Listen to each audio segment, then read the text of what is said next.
हमको लगता है कि जिस आदमी ने कंप्यूटर बनाया, तो आदमी बड़ा कि कंप्यूटर? आदमी बड़ा। आदमी के अंदर जो भगवान ने ये 5 कोष फिट किया है, यदि इसी का हम सदुपयोग कर लें तो ये शरीर महाकंप्यूटर है।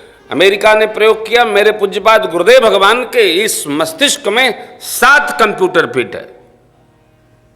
थोड़ा एक नहीं, 7 चिप लगे हैं। कितना उनको स्मरण है, जितने पुराण वेद स्मरण हैं वो सब यहाँ पर।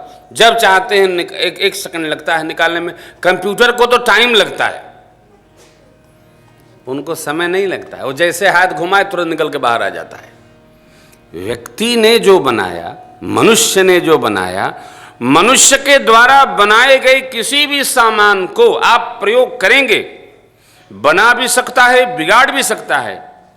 पर मनुष्य जो भगवान की कृति है, ये जो कंप्यूटर है, ये चाहे तो केवल बनाने के लिए निर्माण कर सकता है, ये किसी का बुरा नहीं कर सकता है। भगवान ने हमको आपको एक सुंदर सुयोग दिया। क्या? ये शरीर दिया,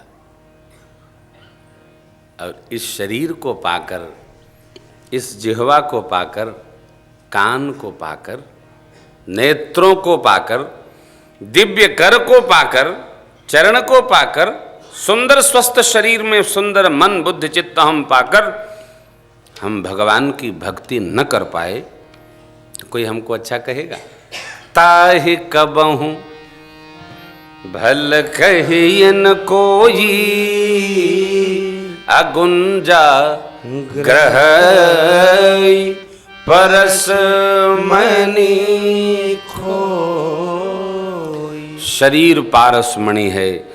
इस पारस मणि को पाकर भी हम सुंदर स्वर्ण नहीं निर्माण कर सके, सुगंधित स्वर्ण नहीं निर्माण कर सके, तो हमने किया क्या? कुछ नहीं किया। अस्तु, जिह्वा से किसी की निंदा न करें। अब तो विभाग करते हैं। ब्राह्मण की निंदा जो करता है, बहुत जन्मों तक नरक भोगता है। अर्थात कभी साधु संत विप्र भागवत जन की निंदा नहीं करनी चाहिए। कई लोग किसी को भिक्षा करते देख लिए, तिलक लगाएं, मोटा शरीर को बढ़िया शरीर बना है, तब देखो ना, देखो करना धरना कुछ नहीं, तब देखो दिन भर टहल रहे हैं। क्या हमको मिला? हमको लाभ क्या हो गया? हम न कहते तो कौन छोटे हो जाते एक बालिस्त। क्यों करना है? कोई भी, भगवान ने सबको काम सौंपा है साहब। एक भिक्षा करने वाला भाई किसी के द्वार पर गया, कहा दो, तो वो गृहस्थ बड़ा समझदार था, बोला क्यों दो? पूछे क्यों? तब तीसरी बार बोले इसलिए कि है। बोला नहीं है। साधु बोला यही हो जाए।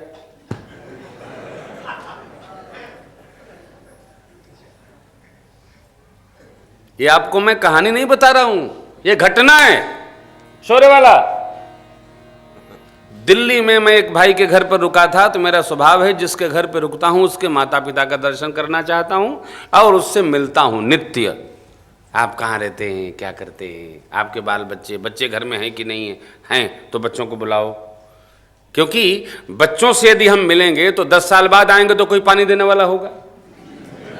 पता चला बच्चे मिलते ही नहीं तो क्या मतलब होता है साहब? तो उनको अंतिम दिन मैंने बुलवाया, भाई इस घर का मालिक कौन है? बहुत बड़ा उनका तमाशा है। तो आए और आ करके ऐसे मुंह किए बैठे रहे। तो मैंने माता जी से पूछा कि क्या कोई तबीयत गड़बड़ है क्या इनकी? तो बोले नहीं महाराज, इनको एक साधु का शाप लगा है। क्या भैया? तब वो मुंह खोले, खोलते पहले गाली निकली।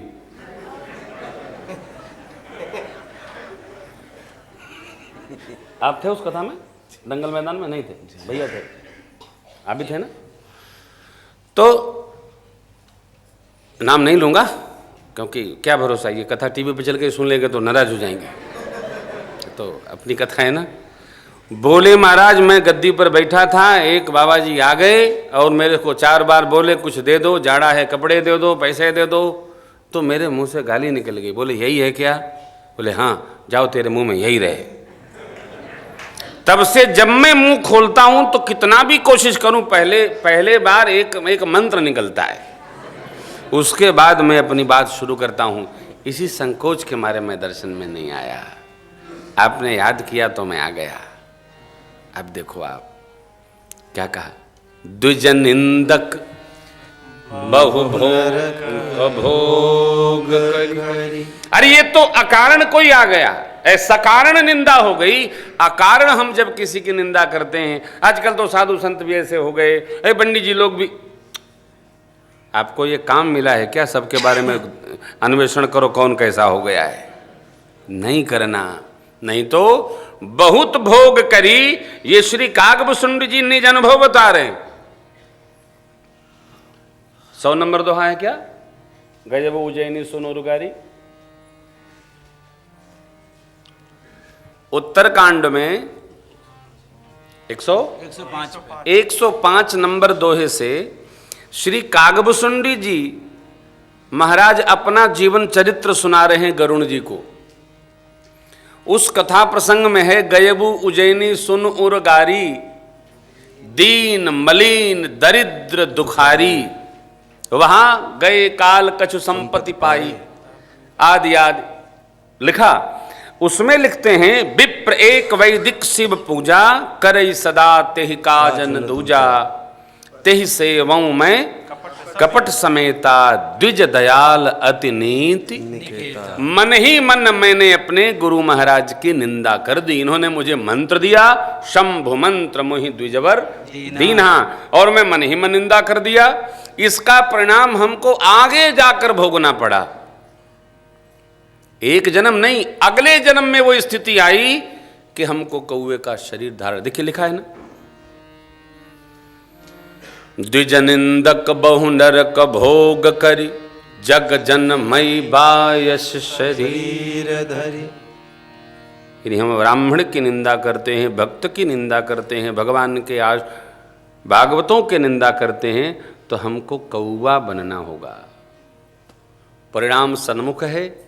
अस्तु अपनी जिह्वा से, आज से, अब से, आप मेरी करो तो कोई बुराई नहीं है, लेकिन और किसी की भी निंदा नहीं करनी चाहिए। हम जिसकी निंदा करते हैं, कल इस प्रसंग का स्मरण किया था, पुराण पुरुषोत्तम कहते हैं, हम जिसकी भी बुराई करते हैं उसका पातक, उसका भार हमारे सिर पर आता है। हम प्रशंसा करें। हम जब किसी की प्रशंसा करते हैं तो अपने भी प्रसन्न होते हैं और सुनने वाले को भी प्रसन्नता होती है। आपको हम भगवान की कथा सुनाते हैं, भगवान की प्रशंसा सुनाते हैं, मेरे भगवान की चर्चा करेंगे, आप गदगद होंगे, आप आनंद में रहेंगे, आपका हृदय एकदम प्रफुल्लित रहेगा।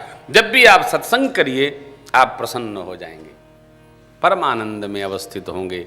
और जब भी आप बुराई करेंगे तो आपको स्वयं भार लगेगा, जमाई आने लगेगी, उलझन होने लगेगी, निंदा बहुत देर आप सुन नहीं सकते। लेकिन भगवान की प्रशंसा आप दिन दिन, 2-2 घंटा, 4-4 घंटा, 5-5 घंटा, 9-9 दिन, महीना महीना हम भगवान की प्रशंसा सुन सकते हैं। इसलिए कदापि नहीं द्विज अर्थात श्रेष्ठ की निंदा, भागवत जनों की निंदा, ब्राह्मण देवताओं की निंदा कदापि नहीं करना चाहिए, वरना कौवा बनना होगा। सावधान। देवताओं की, वेद भगवान की जो अहम वृत्ति के भाव को रखते हुए निंदा करता है, वो रौनर नरक में जाकर के पड़ता है। भरत भैया ने बड़ी माँ से करजोर प्रार्थना किया कि माँ, केवल एक बात, प्रभु के बन जाने में यदि मेरी सम्मति हो तो धरती के जितने पाप और उपपाप हैं, ये जो सजा हमारे लिए न्याय निर्णय कर दे, सब अकेले हमको लग जाए। केवल क्या, हमारी राम जी के प्रभु के बन जाने में सम्मति हो, राय हो, हमको पता हो कि नहीं राम जी बन जाएंगे। माँ ने क्या कहा, बेटा तुम्हारी सम्मति ऐसा जो कहेगा उसको सुख सुलभ नहीं होगा। स्वप्न में भी ऐसा ऐसा हो तो भी तुम राम जी के प्रतिकूल नहीं हो सकते पुत्र, ऐसा संभव नहीं है, उसको नरक प्राप्त होगा। शास्त्रों पुराणों ने ऋषिजनों ने हमारे आपके लिए कर्म अकर्म को परिभाषित किया है। यहाँ कहने का श्री काकभूषण जी का अर्थ ये है कि ये काम विधि है जो ऊपर कहे गए हैं, और यह कार्य निषिद्ध है, ये निषेध कर्म है, ये नहीं करना चाहिए। क्यों? इसका परिणाम बुरा है। देवताओं की, कई लोग देवताओं की बरेखी करते हैं। देवता ऐसे, हमारे एक परिचित हैं, वो श्री हनुमान जी महाराज को वानर बोलते हैं। उनकी धर्मपत्नी हनुमान जी की भक्त है, वो निरंकारी उपासक हैं। तो माता जी एक बार मैं पहुंचा तो उन्होंने कहा कि आपके चाचा जी, ये मेरे गांव की घटना है, ये श्री हनुमान जी को वानर बोलते हैं। तो मैंने कहा माँ, आप केवल भगवान से, हनुमान जी से यही प्रार्थना करो कि इनको कोई बीमारी न हो। अब तो माँ है ना, धर्मपत्नी तो डर जाती, कोई देव को मेरे कष्ट हो। मैंने कहा मैं होगा ऐसा नहीं कह रहा हूँ, भगवान की जिसकी जिह्वा निंदा करती है उसको लकवा मार देता है मुंह का, ये बड़ा खराब है। भगवान के बारे में आप जहां से निंदा उठाएंगे प्रकृति वहीं सजा देगी।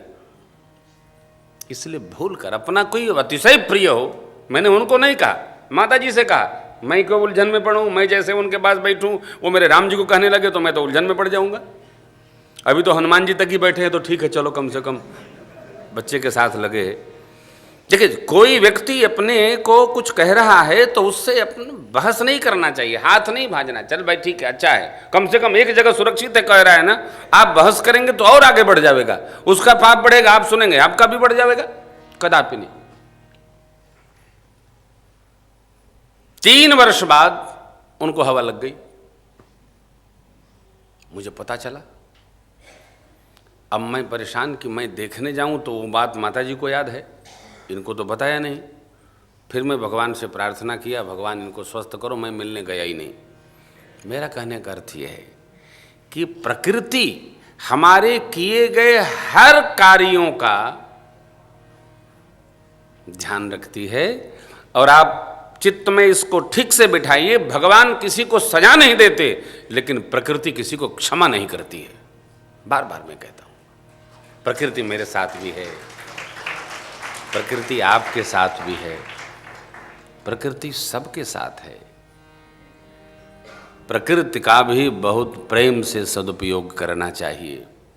सांख्य दर्शन ने सृष्टि का उपक्रम सत रज तम की साम्य अवस्था से किया है।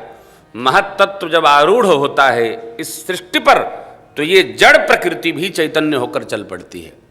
हम आप दिख रहे हैं, आखिर हम आप क्या हैं? सत रज तम, क्षितिजल पावक गगन समीर, यही तो हम हैं। 5 तत्वों से निर्मित हैं, 5 कर्मेंद्री, 5 ज्ञानेंद्री, मन बुद्धि चित्त अहंकार चतुष्टय। हम हैं क्या? यही तो हैं।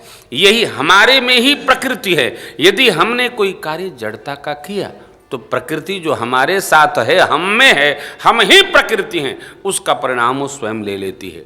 इसलिए भूल कर नहीं, सुरश्रुति निंदक जे अभिमानी, रौ रौ नरक परहि ते प्राणी। अब आइए,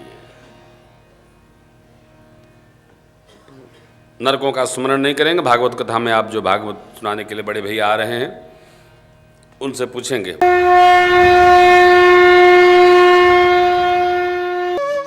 इसी प्रकार अन्य प्रसंगों को श्रवण करने के लिए महाराज श्री के एकमात्र अधिकृत ऑफिशियल यूट्यूब चैनल को सब्सक्राइब करके बेल आइकन को अवश्य दबा दें।